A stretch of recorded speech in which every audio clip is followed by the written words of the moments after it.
Good lighting is the key to getting good looking videos, and it can be the difference between being able to charge only a couple $100s a shoot to $1,000 a shoot. And in this video, I'm going to share my cheat code for how to get professional lighting in any setting, fast and easy, with a few examples from some recent shoots that we did.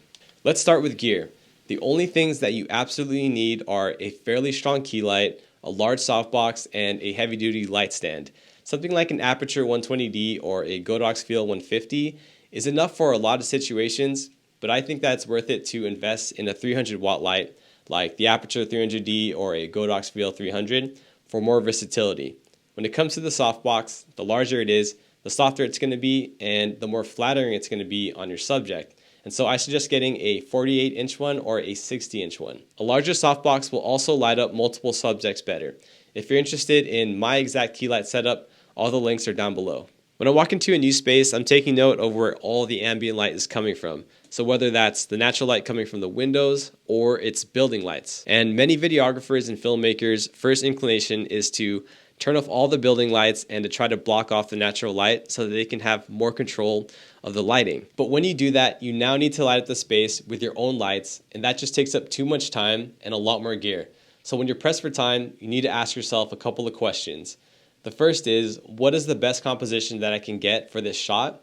And the second is, how can I use the ambient light to my advantage? I'm going to walk you through a few examples of some recent shoots to demonstrate how we use just that one key light and combine it with the ambient light in the space. So here in this first example, we're in a pretty large facility, and this gives us a good opportunity to really create a lot of depth just because of how big the space is, right? We can place our subject pretty far away from the background, and we can get a lot of dimension, a lot of blur in that background to look really nice. And as you can see, there's a ton of lights in this space.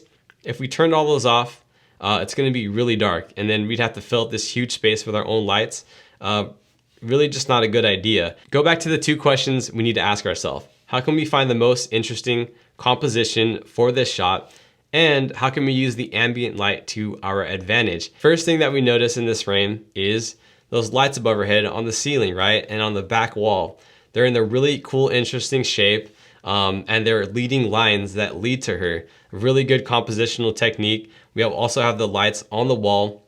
They're horizontal, they're also leading to her. And since they're so far away and they're in a cool shape, they create this really cool bokeh effect, right? So the lights aren't only just filling up the space, that ambient light that we need, but they're creating a lot of interest in the background, and we're using it to our advantage. I know that every location we shoot at is probably not gonna look this cool, and so it's gonna be a little bit more work to try and get a cool composition and use the ambient lights to our advantage. But this is just one example of how to go into a space and find the best composition. Find how you can use the lighting to make your shot look more interesting. And the easiest part is setting up our key light. We're simply just putting it at a 45-degree angle and pushing it as close to our subject as possible to get the softest light possible. And the reason we put it at 45 degrees, just to create that natural shadow across the face, add more dimension to a person's face, make it more interesting. In this next example, instead of using building lights, we're now using the natural light that's coming from the window.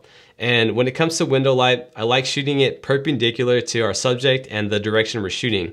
And it's for two main reasons, really. The first reason is that it creates this natural gradient across the frame. So as you can see on the right, it's really bright, and as it gets further on to the left side, it's fading more into shadow. And this creates a lot of dimension, a lot of interest in the frame.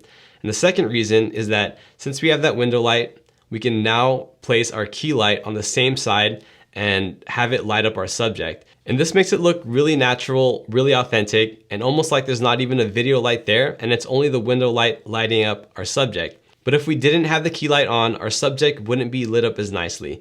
The natural light would only get a part of her face, and most of her face would still be in shadow, and it would look really contrasty and moody and not as flattering. But since we have our key light 45 degrees from her, the light is wrapping around her face really nicely, and the shadows are a lot softer. And to make our overall image look even better, we're shooting in the direction of the kitchen that looks really nice and has a lot of nice background objects, and we pulled our subject away from the background a lot to get that depth. I wanted to show this last example because we have three subjects in the frame, and it goes to show how a strong light with a large softbox can light up three people really nicely. And I also wanted to show this example to show how you can get creative with the ambient light to make your image look good. What you'll notice about this shot is that it's very symmetrical. We have 2 posts and 2 TVs on either side, and then our subject in the middle is dead center in the middle, and the 2 others are of equal distance to him. Most of the warm lights that you see lighting up the background are actually from these warm tungsten bulbs that they actually have hanging there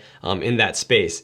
So we turned off the house lights that are these white LEDs and we left those lights on. We also displayed the conference flyers on the TVs, not only to add more context to the videos, but also to add more background light and accent light. And it just so happens that the flyer that they made is also this warm tungsten color that matches the other lights in the background. But I will admit that this isn't a perfect example of using just one light and the ambient light, because I did throw out my tube lights in the background just to add a little bit more interest. But we technically didn't need the tube lights there, and I still think that the image would have looked good without them. So these are just a few examples of how you could use just one key light and combine it with the ambient light in a room to get a really nice image. I hope this gave you some ideas for how to light up your own videos and just overall made lighting a little bit less intimidating. And if you want more lighting ideas, click on this playlist right over here. Thank you guys for watching, and I'll catch you on the next one.